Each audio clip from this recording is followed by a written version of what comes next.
Hello दोस्तों, मैं रमेश शुक्ला। स्वागत है आपका रमन लॉ क्लासेस में। आज हम बात करेंगे, अगर आपने एलएलबी थर्ड ईयर में एडमिशन लिया है, चाहे वो इलाहाबाद यूनिवर्सिटी हो या बीएचयू हो या डीयू हो या लखनऊ यूनिवर्सिटी हो या किसी भी लॉ यूनिवर्सिटी में एडमिशन लिया है और आप वहां से एलएलबी 3 ईयर कर रहे हैं, आपका पहला सेमेस्टर है, तो आपको काफी ज्यादा कंफ्यूजन होती है कि हम अपने आंसर को कैसे रिप्रेजेंट करें एग्जाम में, कैसे तैयारी करें। तो आज हम यहां बात करेंगे कि आप अपने आंसर को कैसे रिप्रेजेंट करें अपने एग्जाम में। हम अदर वीडियो में बात करेंगे, हम अगली वीडियो में बात करेंगे कि आप प्रिपरेशन कैसे करें और आप कम समय में सेमेस्टर एग्जाम की तैयारी कैसे करें। लेकिन आज हमारा जो कॉन्सेप्ट है, आज हमारा जो वीडियो है, वो इस पर बेस है कि कोई क्वेश्चन आ जाएगा, उसे हम रिप्रेजेंट कैसे करेंगे। बेटा एक बात आप ध्यान रखिएगा लॉ में, कि लॉ में क्वेश्चन को रिप्रेजेंट करने की भी एक कला होती है। ये बात आप बिल्कुल दिमाग से मत निकालिएगा। अगर आप ये बात निकाल देंगे तो आप क्वेश्चन को रिप्रेजेंट नहीं कर पाएंगे, फिर आप एक पन्ना भी लिखना मुश्किल हो जाएगा। और अगर आप लॉ के लॉन्ग क्वेश्चन को 5 या 6 पन्ने से कम में रिप्रेजेंट करते हैं तो आपको कम मार्क्स मिलने के चांस हो जाते हैं। रीजन क्या है? वो आपसे सारी चीजें जानना चाहता है। वो मतलब एग्जामिनर जो है वो आपसे सारी चीजें जानना चाहता है सिर्फ एक क्वेश्चन को पूछकर। तो ये बात आप बिल्कुल दिमाग में बैठा के रखिएगा कि अगर आपने क्वेश्चन को सही से रिप्रेजेंट नहीं किया तो हो सकता है कि आपके मार्क्स अच्छे ना आए। तो आज हम अपने इस वीडियो में सीखेंगे कि क्वेश्चन को रिप्रेजेंट कैसे किया जाए। सबसे पहले एक क्वेश्चन ले लेते हैं कि माइनर कौन होता है, माइनर, हु इज माइनर। और दूसरा क्वेश्चन है कि कौन कंपिटेंट है, हु इज कंपिटेंट कॉन्ट्रैक्ट के लिए। पहला क्वेश्चन हमारा कौन है, हु इज माइनर, और दूसरा who is competent to contract, मतलब कॉन्ट्रैक्ट कौन कर सकता है और माइनर कौन है। कॉन्ट्रैक्ट लॉ का पेपर है और ये दो क्वेश्चन आ गया। पहला क्वेश्चन ये है, दूसरा क्वेश्चन ये है। ये एक ही क्वेश्चन है लेकिन यहां ये भाग इसका 2 है। देखते हैं कि एक एक क्वेश्चन में 2-2 भाग होते हैं, तो ये 2 भाग है। अब आप करेंगे क्या, ये नोट कर लीजिए या स्क्रीनशॉट ले लीजिए। ये इसको नोट कर लीजिए या स्क्रीनशॉट ले लीजिए। स्टूडेंट, मैं बार बार कह रहा हूं कि आप अगर इस पोर्शन में, इस फॉर्म में आंसर को लिखेंगे तो आपके नंबर काफी ज्यादा आएंगे। ये मैंने अपने एलएलबी के दौरान किया है। मैं बताऊंगा कभी समय मिलेगा कि मैं प्रेजेंट टाइम में क्या कर रहा हूं, मैंने कहां से एलएलबी की और मेरे एलएलबी में कितने नंबर है। आपको जानने का अधिकार है कि सर आपने एलएलबी कब की, आपके एलएलबी में मार्क्स कितने हैं, आप प्रेजेंट टाइम में कर क्या रहे हैं, ये मैं बताऊंगा। लेकिन ये जो आपका फॉर्म है, इस फॉर्म के आधार पर अगर आप क्वेश्चन लिखेंगे तो नंबर आपको ज्यादा मिलेगा। जैसे इंट्रो से स्टार्ट करिए। इंट्रो में ये सब डालना नहीं है, ऐसे आपको कॉपी में रिप्रेजेंट करना है। इंट्रो है, इंट्रो में आपने माइनर लिखा। माइनर कौन है? जो 18 प्लस नहीं है, जो 18 नहीं है, जिसने मेजॉरिटी एज को गेन नहीं किया है, वो क्या है? माइनर है।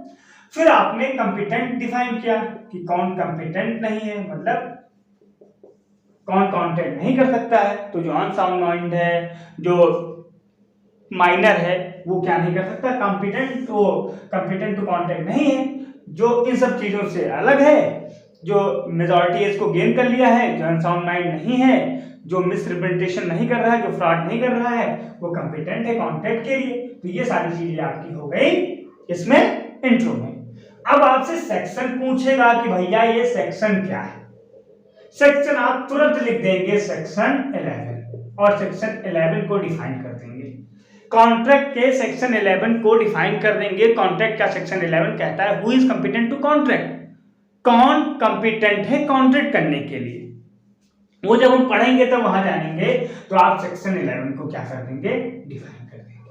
अब जो ये कंपिटेंट कॉन्ट्रैक्ट पूरा रहेगा, जो आप बुक से पढ़ेंगे, आप सेक्शन को लेंगे और बुक के कॉन्सेप्ट को लेंगे और पूरा कॉन्सेप्ट लिखते चले जाएंगे। फिर आप एक क्या लेंगे, उस पे मेजर केस लॉज लेंगे, जो काफी ज्यादा फेमस केस लॉज है। तो माइनर पे काफी ज्यादा फेमस केस लॉज है, मोहरी बीबी वर्सेस धर्मोदास घोष। कौन सा? मोहरी बीबी वर्सेस धर्मोदास घोष। इसमें एक कॉन्ट्रैक्टर रहता है जो एक लड़के से कॉन्ट्रैक्ट कर लेता है और वो लड़का मेजॉरिटी इसको गेन नहीं किए होता है और कुछ पैसे उसे उधार दे देता है, लेकिन जब वो पैसे वापस लेने जाता है, कहता है मेरा एग्रीमेंट था, मुझे मेरा पैसा दो, तो फिर वो लड़का कोर्ट केस करता है और उसमें वो लड़का माइनर पाया जाता है। कोर्ट कहती है कि जब आपका कॉन्ट्रैक्ट ही इनवैलिड है, कॉन्ट्रैक्ट ही गलत है, तब आप इस कॉन्ट्रैक्ट को इन्फोर्स नहीं करा सकते, तो आपका पैसा नहीं मिलेगा। आपको कॉन्ट्रैक्ट करने से पहले जांच लेना चाहिए कि वो लड़का माइनर है या मेजर है। तो आप क्या करेंगे? केस लॉज को रिप्रेजेंट करेंगे। अब आपने मेजर केस लॉज को तो बता दिया, अब उसके साथ साथ अगर आपको एक दो केस लॉज और आते हैं, अच्छे केस लॉज आते हैं, आप उसको रिप्रेजेंट कर सकते हो यहां पर, तो आप उसे यहां रिप्रेजेंट कर दोगे वरना छोड़ दोगे। केस को अगर आपसे पूछेगा कि भैया कोई केस स्पेशली पूछ लिया, तब तो आप डिफाइन करोगे, वरना कम से कम दो केस, 2 केसेस, एक लीडिंग केसेस मेजर केसेस और एक अपने मन से जो केस आपको आता है वो डिफाइन कर दो। दूसरा कंक्लूजन। बेटा ये आपको हर क्वेश्चन में नहीं देना है, जैसे इस क्वेश्चन में आपको कंक्लूजन नहीं देना है। कंक्लूजन कभी कभी कुछ आईपीसी के, सीआरपीसी के, एविडेंस के, सीपीसी के या फिर कॉन्ट्रैक्ट टॉर्ट के क्वेश्चन में पूछ लिया जाता है, वहां पर आपको अपना पॉइंट ऑफ व्यू देना है। क्या? अपना पॉइंट ऑफ व्यू देना है, लेकिन वो क्वेश्चन के हिसाब से। किसके हिसाब से? क्वेश्चन के। तो सबसे पहले आपको क्या रहेगा क्वेश्चन में? इंट्रो। क्या रहेगा? इंट्रो। फिर उस इंट्रो में जो पूछा गया है वो आप पूरा मेंशन करोगे एक पेज में। क्या? एक पेज में। एक पेज में आपका पूरा सेक्शन रहेगा उसका, दूसरे पेज में आपका तीसरे पेज में आपका कॉन्सेप्ट रहेगा और लास्ट के 2 पेजेस आप क्या कर दोगे? केस लॉज कर दोगे। 5 पेज हो गए। लेकिन 5 पेज अगर नहीं भी हो रहे हैं, 4 पेज हो गए, तो 4 और 5 पेज में आप अपने क्वेश्चन को मर्ज करने का प्रयास करोगे।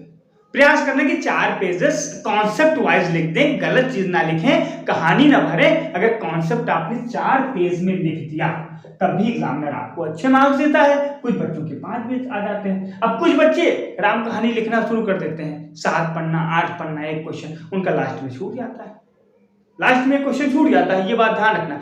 क्वेश्चन सारे रिप्रेजेंट करना, चाहे आप 3 ही पन्ने में क्यों ना लिखो, क्वेश्चन कोई मत छोड़ना। ये बात बिल्कुल ध्यान रख के चलना बेटा। आप कहीं भी से अपना एलएलबी कर रहे हो, किसी भी यूनिवर्सिटी से एलएलबी कर रहे हो, ये सिर्फ इलाहाबाद यूनिवर्सिटी के लिए नहीं है, तो आप क्या करना? क्वेश्चन मत छोड़ना, सारे क्वेश्चन को रिप्रेजेंट करना और अपने हिसाब से, जैसे आप 4 पन्ने में कर सकते हो 4 पन्ने में करो, 5 पन्ने में कर सकते हो 5 पन्ने में, लेकिन 4 से कम ना रहे बेटा। किससे?